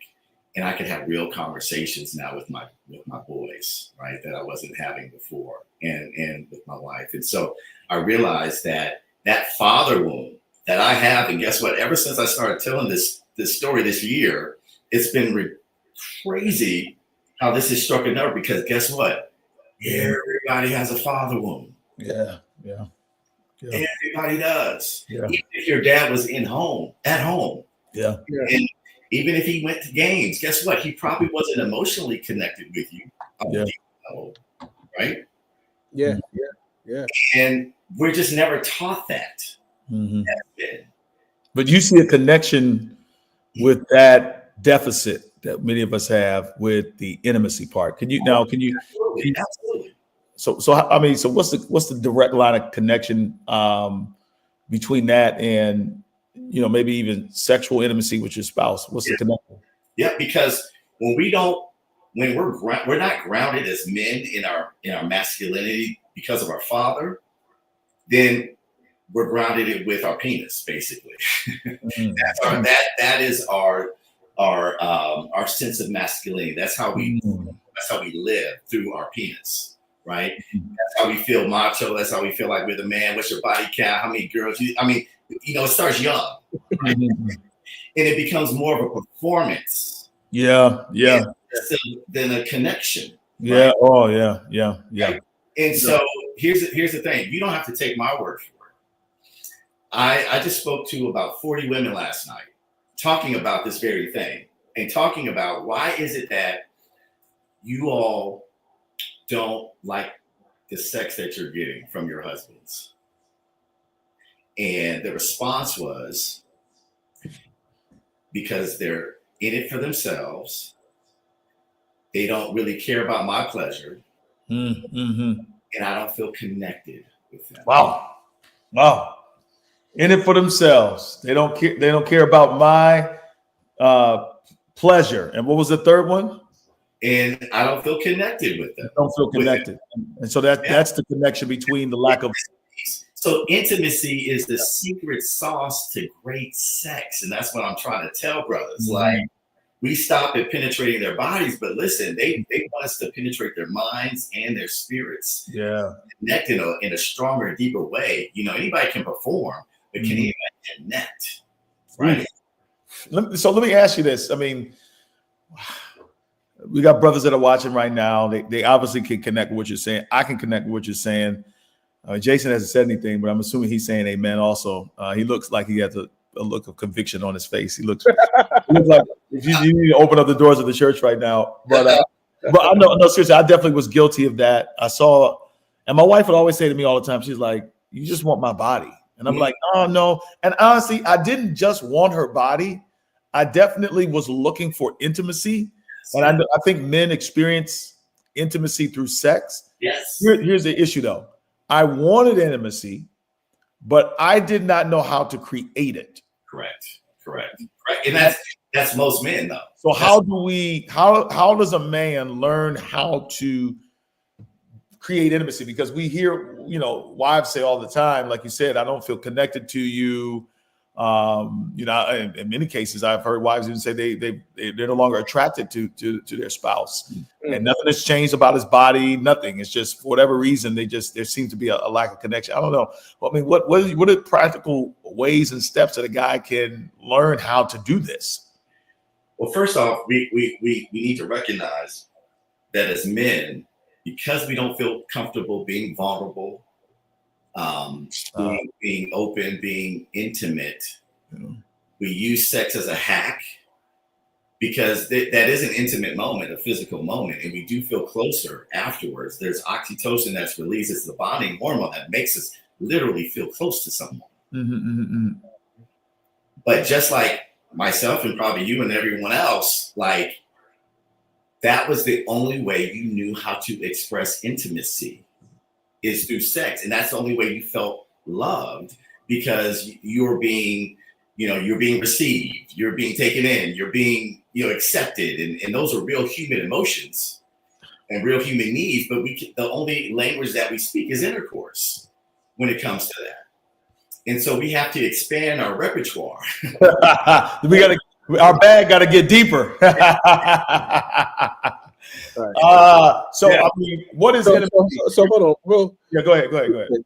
I got a question. So yeah. I got a question. You know, I got to speak up. So one thing that has always caught my eye, man, and that I've always kind of been an advocate for is, you know, when we talk about these sex conversations, I think a lot of the focus be on, you know, the woman's needs. Everybody wants to talk about what the woman needs, the woman's needs, and all this stuff. Why does it have to kind of shift that way the majority of the time? You know, why does it always have to be like a big intimate moment, or we got to show all this intimacy just to have some sex at the end of the day? Like, let's just have we're married, let's just have some sex. You know, like the kids asleep, is 10:30. You know, we're married. I don't want to have, I don't want to have to, but it's like, you know, okay, I didn't, you know, work was kind of stressful today. I didn't pour into you as much as I did today or whatever. You know, I'm not trying to downplay that because I understand, but I mean, let's just have some sex. Well, like, you know, passion sex. Let's have some good old marital sex. Wow, you know. Some old godly marital sex, boy. I gotta build you up, pride you up, pump you up. I mean, come on, man. I'm not saying that stuff is not important. And trust me, I am a person that believes in pouring into your wife. You know, I think, you know, my wife has always told me sex does not start in the bedroom. It starts when you wake up. You know, it's the good morning. It's the, you know, it's how you go about the day. It's how you treat your mate. And then at the end of the night, you know, that all comes together. And, you know, but sometimes, you know, life happens and things happen. Like, well, why can't we just have some sex? That's number one. Number two, I'll bring it back. It's always like I'm an advocate for my brothers, man, and not knocking the work that you do, not at all. But it seems like every time you have these sex conversations, it always is geared around the woman's needs. He's not telling lies. What's up with Arby? Why do we always have to take the back burner when it comes to these sex conversations? I don't like it. I'm standing up for my brother. Stand on business, brother. Stand on it. Every time we have these sex conversations, is about the woman's needs. What's up with my brothers getting their needs met and stuff that we feel is important? Yeah. My goodness. No, that's okay. You said a lot. That's real. But I think here's the reality. I think women would like to have sex more if they enjoyed it more. Right? And our approach to sex, a lot of times, and this is the feedback I've gotten from women, is like, he's just getting his, right? And if we knew something about women, there's statistics that show that intercourse is their least favorite way to receive pleasure, right? And so some of us are one trick ponies. You know, we go to the same way, and we can only play with our right hand. Huh? We don't got no left. Huh? we give our good 2 minutes in, and we're done, right? And it's, wait.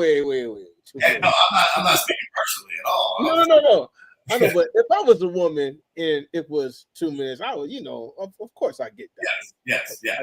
Yeah, but what I'm saying is there are a lot of selfish dudes out there when it comes to sex that's not trying to, warm them up, get them. It takes about almost 20 minutes for a woman to get really warmed up, and so you trying to stick the food in the oven without warming it up. It's not going to be as pleasurable, right?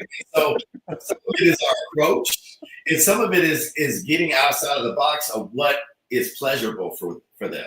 Right, because intercourse is number 4 on the list. Self-pleasuring is number 1.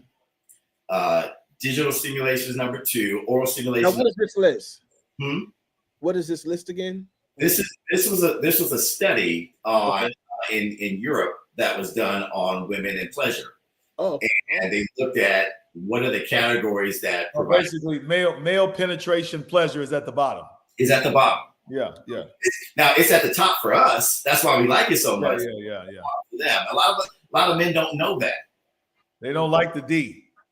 Right. So here's the thing. It's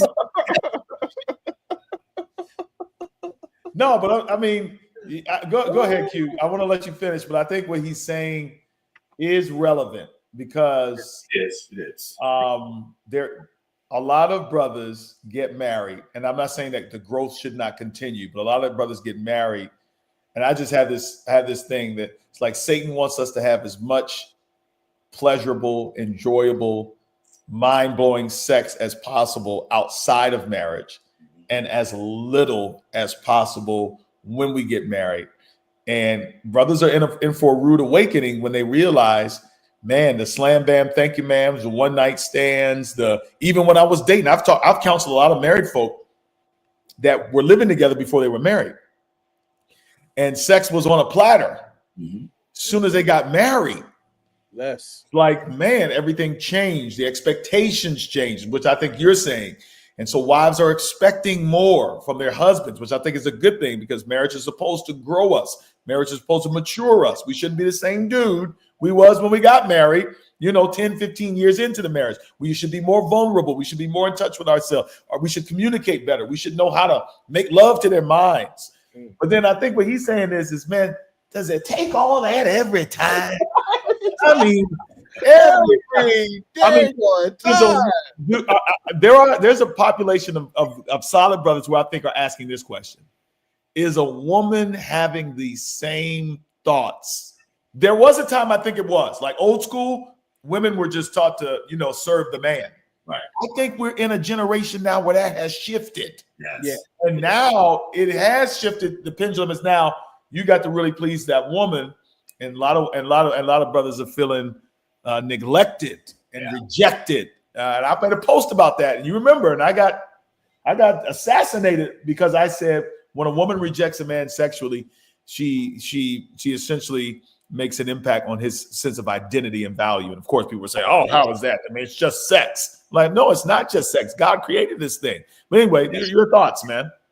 I think two things can be true at the same time, right? Okay. I think All right. I think that we as men are not as emotionally evolved as we could be or should be because of father and mother wounds. Sure. And being stunted emotionally in those places where we were hurt. And so there is something on our part that we can do. But also on the flip side, a man does not want to feel like he always has to be perfect or, perform to deserve. Yeah. Right? Yes. So now, I think you're preaching, Dr. Q. Now you're preaching. Welcome to the Get Your Shift Together Men's Podcast.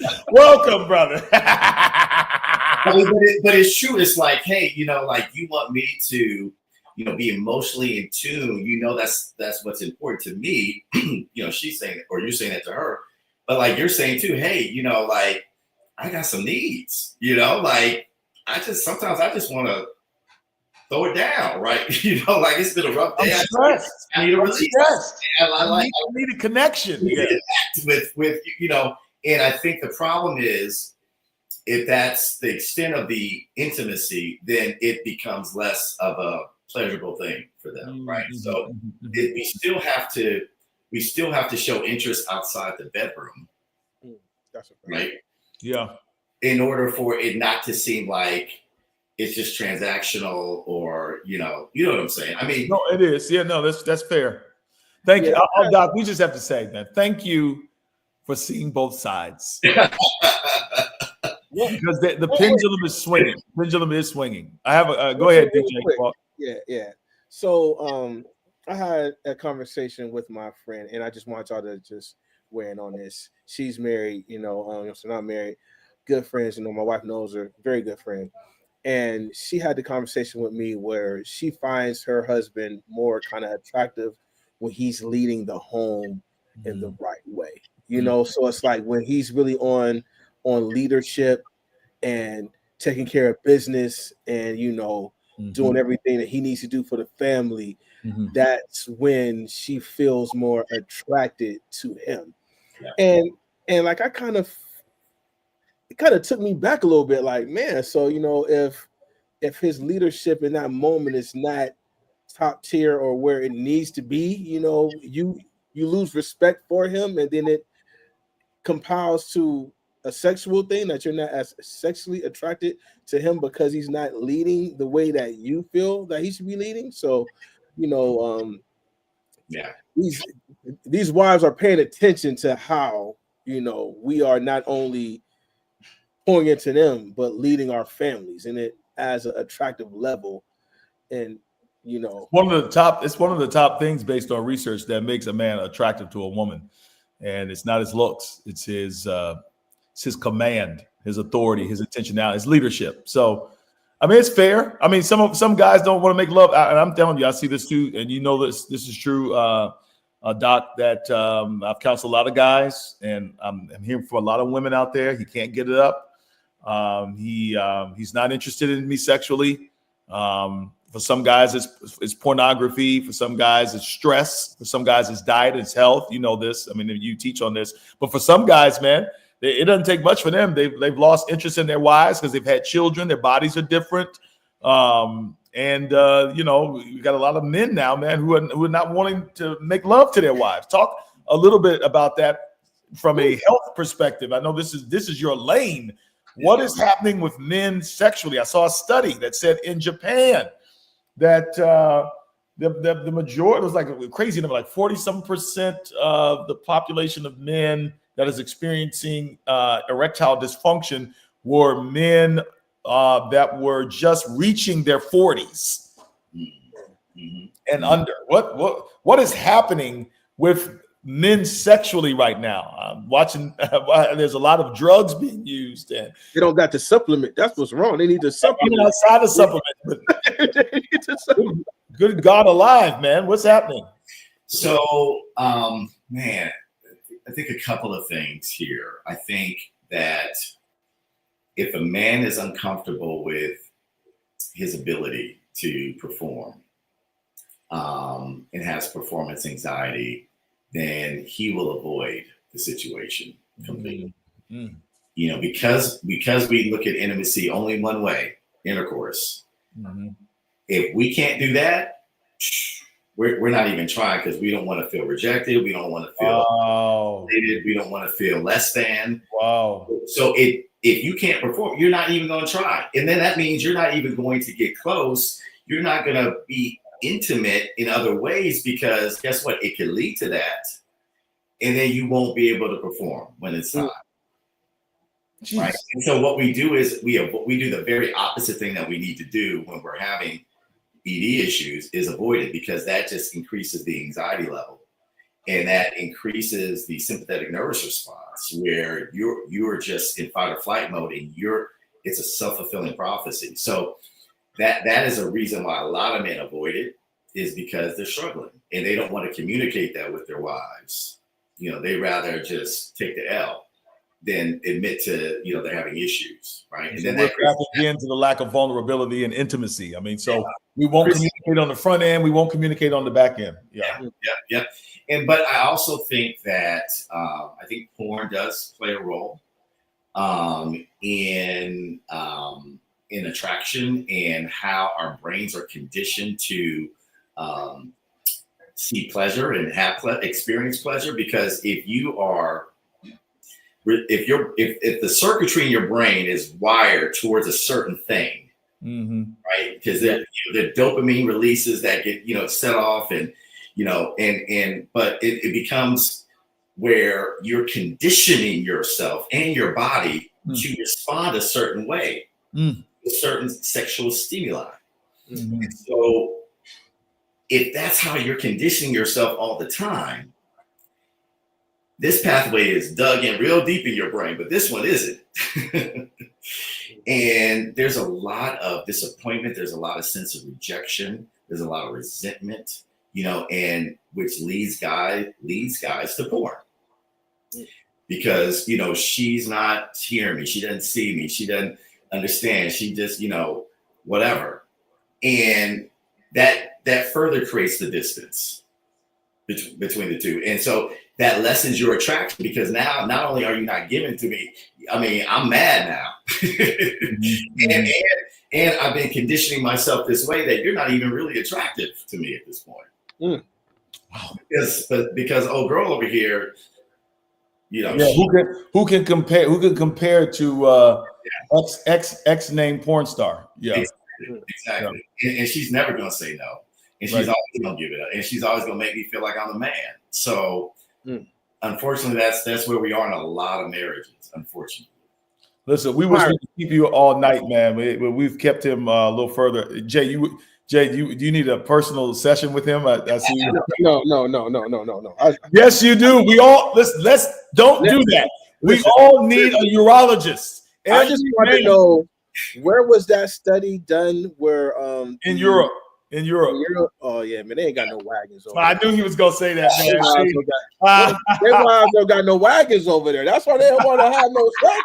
They wives ain't got no wagons. The wives don't got no wagons over there. Wagons in Europe and China.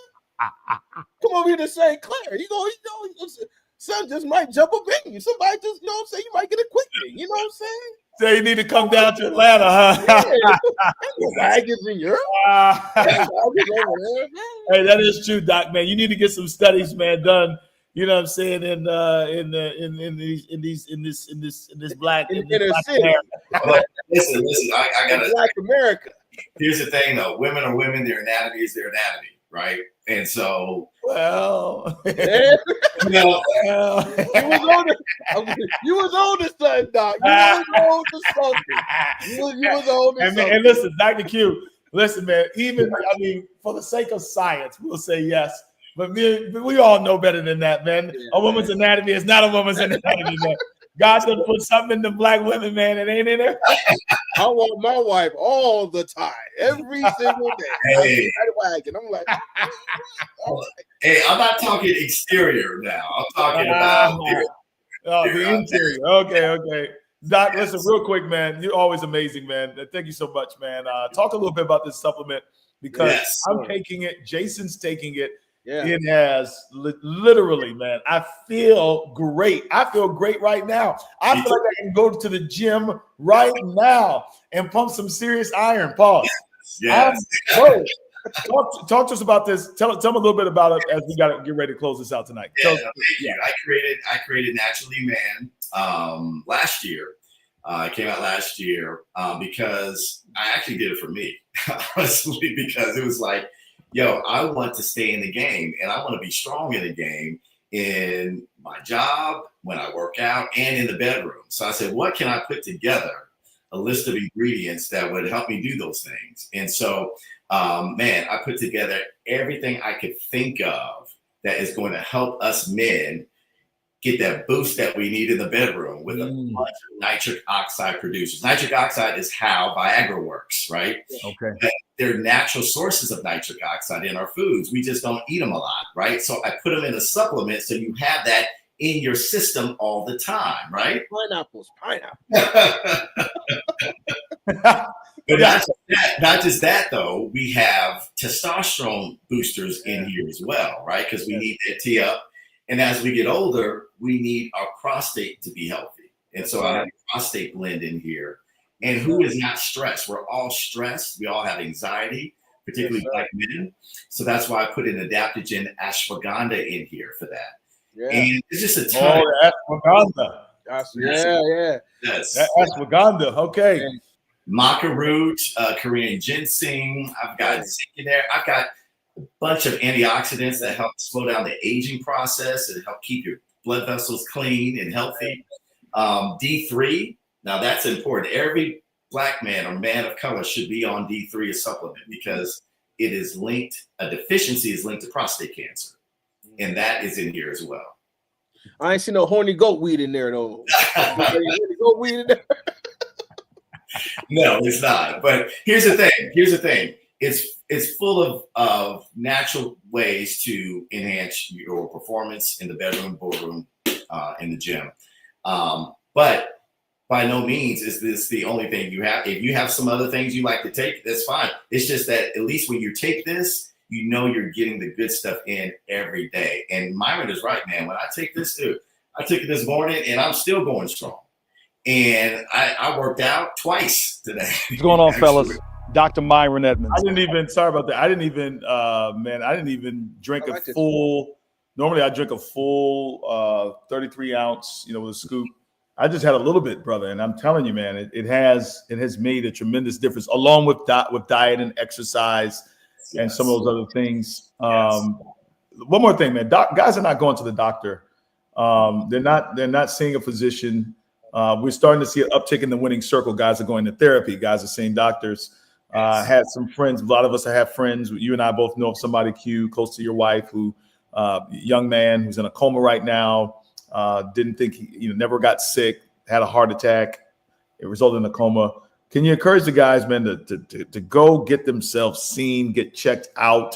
Any words of admonition for the guys on that? No, it's vitally important. That story you just told hit home because, he's our age. Yes, he is. Right. And so oftentimes erectile dysfunction can be the first sign of cardiovascular disease. Right? And so it's not something you want to play around with. And I know it's maybe even embarrassing, but it could be a telltale sign that something else is going on.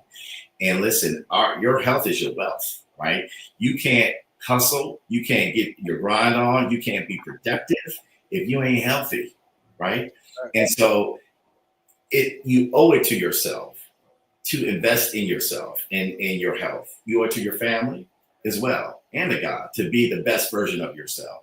And you can't do that if your head is in the sand and you're not getting checked. So Black men in their 40s in particular, get colonoscopy screenings, get your PSA checked, a blood test, and an exam, a rectal exam to screen for prostate cancer because we have the highest rate of prostate cancer. Get your blood pressure checked, right? I had high blood pressure, and this, no joke, I didn't mean to promote this with this, but I literally had pressure in the 140s over 90s.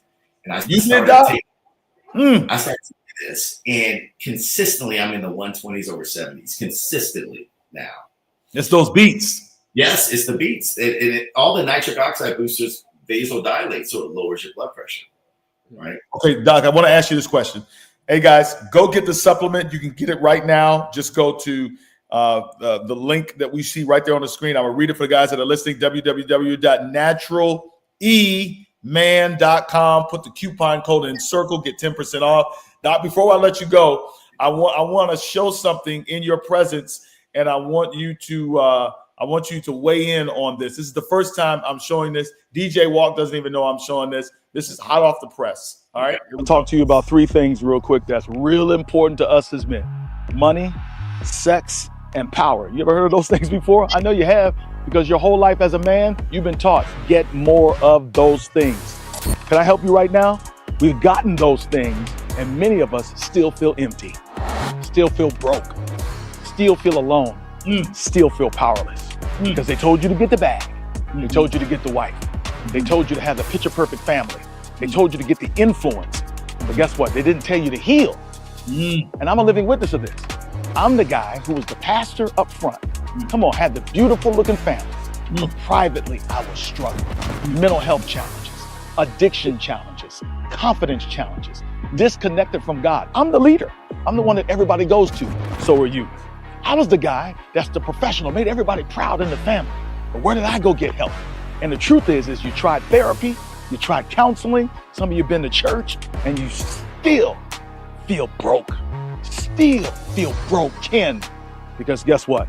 You didn't realize that healing was the number one thing you ought to be chasing. So I need you to join me and 500 other men from all over this country who are descending on the city of Atlanta on March 27th through 30th for the Men's Winning Circle Conference. Theme is money, sex, and power. And I'm telling you right now, we're going to get you right. Come on.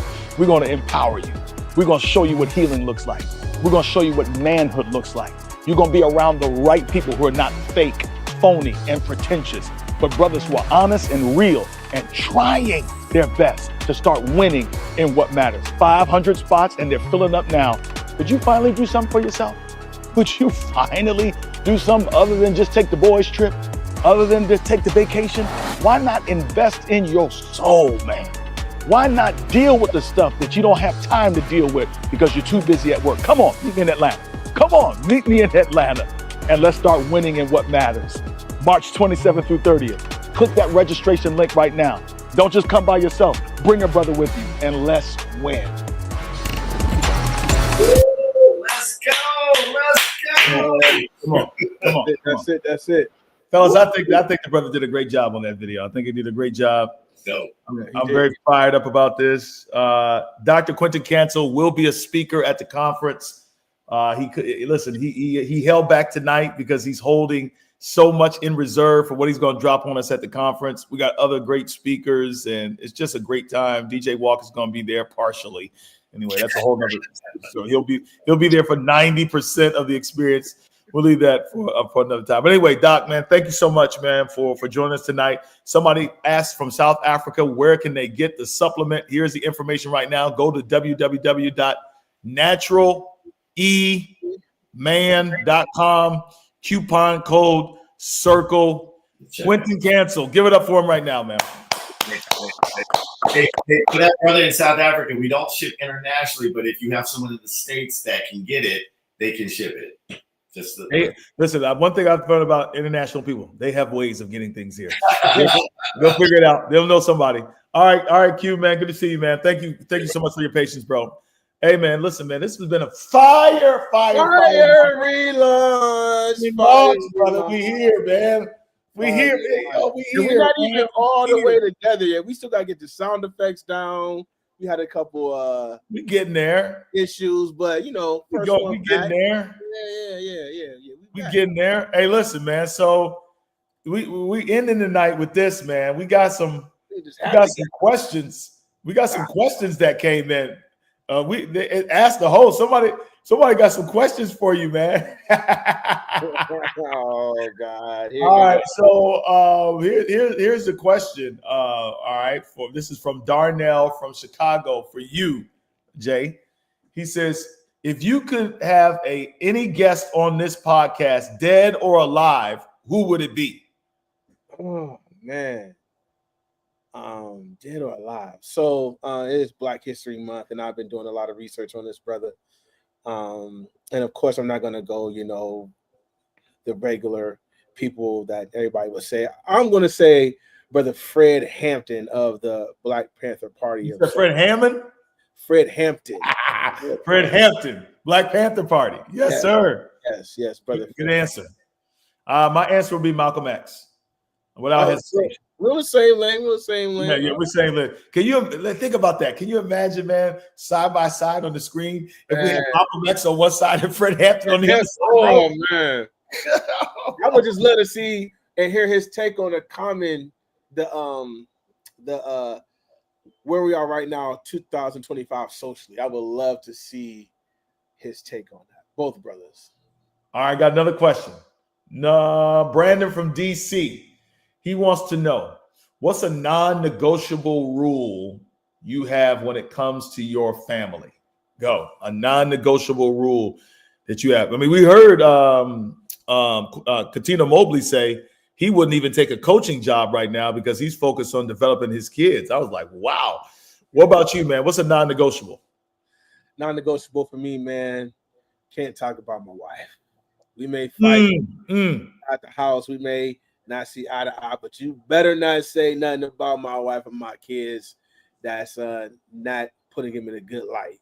You will get checked fast, quick, in a hurry. Ooh. I defend my wife on every aspect. I defend my kids on every aspect. Of course, I know, I got kids in schools, what I'm saying? They're not always right, but I'm just talking about on like a wavelength of, what I'm saying, you trying to bring damage to somebody's name or something like that. You can't talk about my wife. You can't talk about my family at all. Woo-wee. Yo, man, I'd say mine is similar. Sometimes people try to, it's not talk about my wife, but there's a way that people try to shade her. So sometimes, Yeah.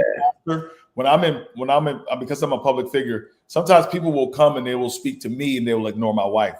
Yeah. And I'll just be like, yo, hold on a second. This is my wife, especially women.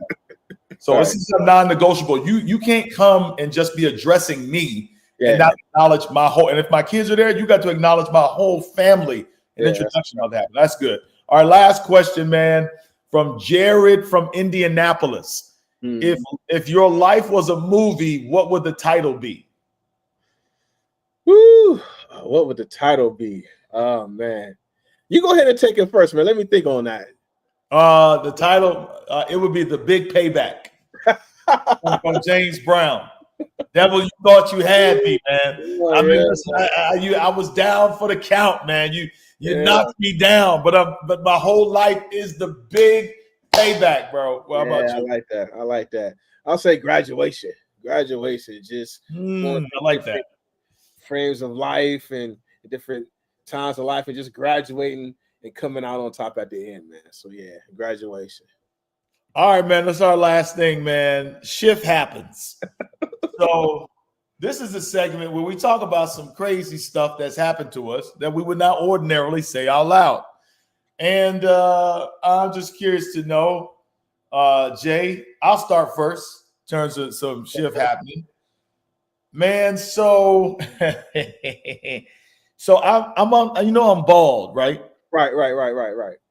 And I'm trying, the struggle with baldness is, as a black man, we struggle with razor bumps. Yeah.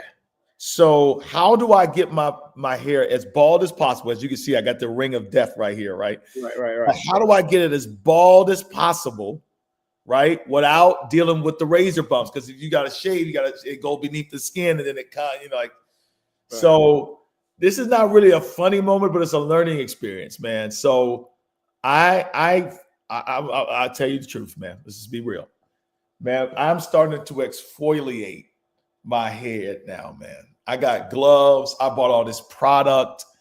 Man, I'm taking baths.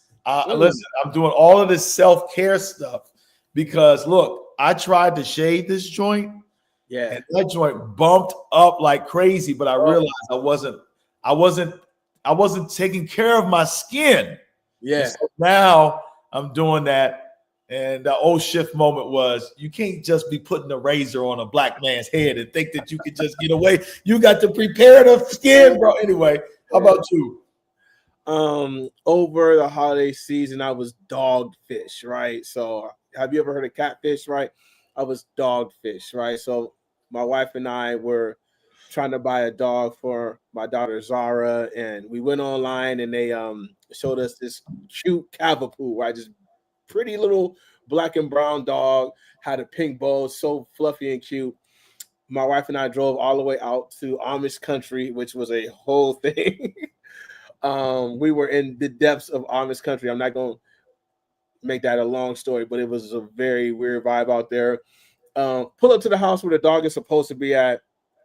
We pull up, we see a whole bunch of like animals in the backyard playing around, and then we see just like random dogs, right? And so the Amish lady comes out with this dog that doesn't look anywhere near the dog that we've seen online, right? And she's trying to give us the dog, and we're just like, no, we don't want the dog. We don't want the dog, right? The dog looks nothing like what we've seen online, right? We paid a deposit. The whole 9, drove almost an hour and a half. She didn't give us back the deposit, slammed the door in our face, and we had to drive an hour and a half back home without the dog. You heard of catfished. I was dogfished. This was not the same dog I seen online. And she kept my money, and we had to drive back in the middle of Amish country to Cleveland, Ohio, and it was a very traumatizing experience. Bro, they had the dog looking all healthy and cute, man. Oh, man. That dog was emaciated and looked like it was starving. Oh, my God, dude. It was. Bro, that dog must have looked like death, man, if y'all didn't leave that dog, man. Knowing how bad Zara wanted that dog, man. Oh, man. The dog looked like it just came out like the I don't want to say trash because, that's, but it just looked like it was just like, it wasn't green. Y'all should have took a picture of that joint so we could have showed it, man. Anyway, look. Yeah. Great night. Great night. Glad to be back, man. Always good to be with my boy. Yeah. Hey, y'all make sure y'all subscribe to our podcast. You will see us every Thursday going forward. It's to Get Your Shift Together Men's Podcast, man. Make sure y'all sign up. Register, fellas, attend the conference. Go to the website, winningscircleconference.com. But most importantly, I would be remiss if I left this right now and I did not tell you that there will be a free webinar this on, let's see, when is the webinar? Hold on, it's not this week. The second Wednesday. What's the date on there, man? I'm tripping. Second Wednesday. Second Wednesday. Oh, okay. I'm sorry. Yes, this coming Wednesday, the 12th. Whew, sleepy. This coming Wednesday at 7 p.m. We got a free webinar. It's called the Men's Breakthrough Success Webinar. Brother, if you're looking to level up, succeed in every area of your life, especially the areas that matter the most, sign up for this free webinar. Go to the website, Winning Circle. I'm sorry, that's the wrong webinar. Website. The website is actually www.menswinningscircle.com/breakthrough. www.menswinningscircle.com/breakthrough. Make sure you put the WW there first. Join us for this free webinar, brother. If you're trying to go to the next level, some of you have been trying to get in my courses. Some of you have been trying to get in the Winning Circle. Some of you just want to learn more about what we got going on. Listen, come get the help that you need. Come learn the strategies that you need to start winning in every area that matters. Jay, much love, bro. We out of here.